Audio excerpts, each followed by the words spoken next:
Cette histoire commence une nuit de novembre. Dans cette nuit de plaisir et d'ivresse, mon cousin Léo et moi avions décidé de rendre visite à un copain au Chili l'été suivant.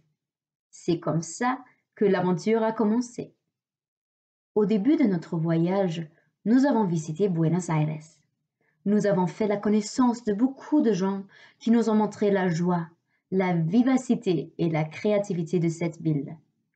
Ils nous ont aussi montré une spécialité culinaire sud-américaine qui nous a accompagnés pendant tout le voyage. Empanadas. Pour entrer au Chili, il nous fallait ensuite traverser les Andes.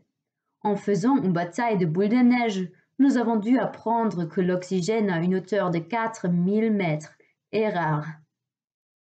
Après avoir passé quelques jours dans le désert d'Atacama, nous nous étions acclimatés.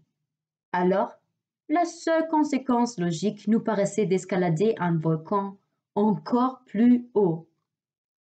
Ainsi, nous sommes montés sur le volcan Lasca, jusqu'à une hauteur de 5600 mètres. Quand le désert est devenu trop ennuyant, mon cousin et moi avons décidé de prendre un avion pour le sud, pour voir les pingouins. Après, nous avons fait une excursion dans le parc national Torres del Paine.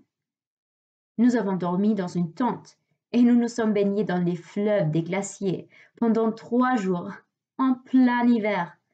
Je ne crois pas qu'il faut ajouter qu'il faisait froid.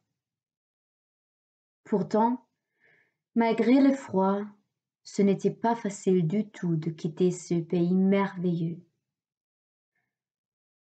Ce voyage m'a montré plein de choses, mais surtout qu'il ne faut jamais oublier la spontanéité dans la vie. Il devrait toujours y avoir du temps pour faire quelque chose qu'on n'a pas prévu, parfois aussi des choses qu'on croit être inutiles au premier moment.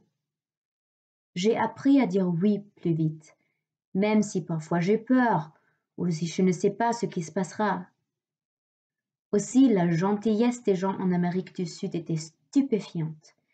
Ils avaient toujours du temps pour un entretien, surtout s'il s'agissait du foot.